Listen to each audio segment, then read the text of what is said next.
¿Veis? Es curioso el proceso de formación de la personalidad en el ser humano. Pero al final lo que vemos es lo que creemos. Tengo por aquí otro de mis órganos favoritos, en este caso un hígado, para enseñaros una cosa curiosa.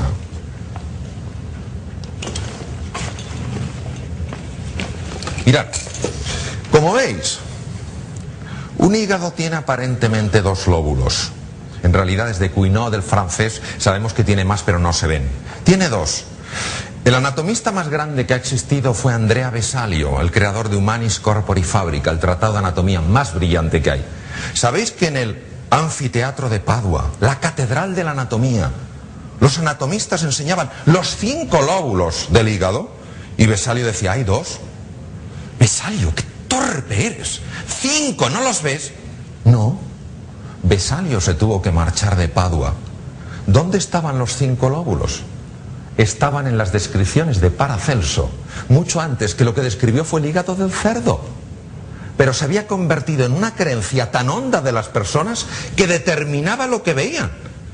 Esto tiene 5 lóbulos. Cuando dejamos que esta sensación de frustración, de desolación, de desánimo, de impotencia se adueñe de nosotros, estas hormonas empiezan a afectar profundamente a las estructuras de la memoria. De hecho, tienen la capacidad de combinarse con un mediador que es el glutamato en el lóbulo temporal y empezar a matar neuronas de la memoria. Neuronas de la capa K3. Por eso se ha podido demostrar, cuando se han metido personas como nosotros conscientes en cascos como de tomografía de emisión de positrones, que cuando permanentemente tenemos la sensación de que nos tenemos que adaptar a ese famoso cambio para el que no nos sentimos preparados, esta ansiedad continua pero larvada lleva a la depresión. Cuando estas personas han sido metidas en los cascos de emisión de positrones que permiten fotografiar el cerebro mientras se piensa, los hipocampos, los centros de la memoria, habían perdido el 20% de su volumen. 20% de neuronas muertas, teniendo en cuenta que es uno de los 2 únicos tipos de neuronas que se reproduce. Si no, habrían perdido el 80%. Nos sentimos paralizados porque el juicio que ha hecho nuestra mente entrenada en la limitación y no en la abundancia es que no somos capaces.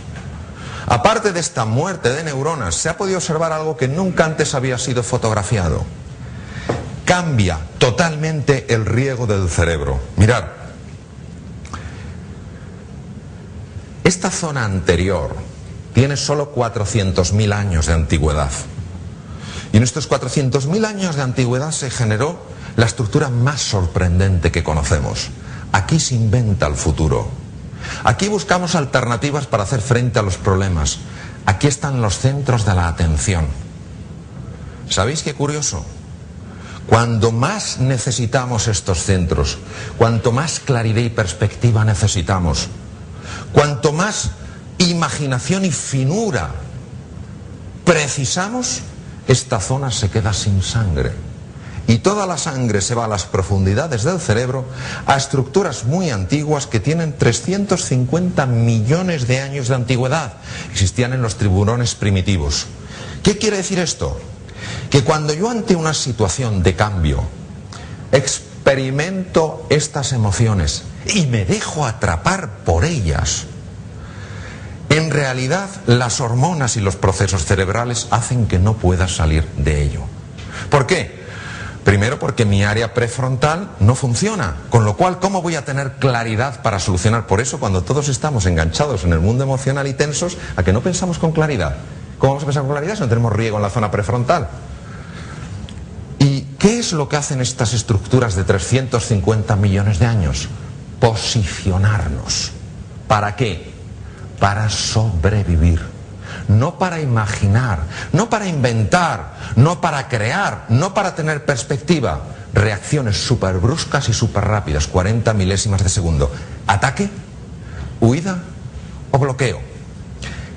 Veamos las reuniones en las empresas y veremos con cuantísima frecuencia se ponen en marcha estos procesos y la gente se ataca, se queda bloqueada. No quiero hablar más de esto, o se van. No puede haber generación de valor, no puede haber creatividad si nosotros no pensamos que podemos influir en cualquier circunstancia por compleja que sea.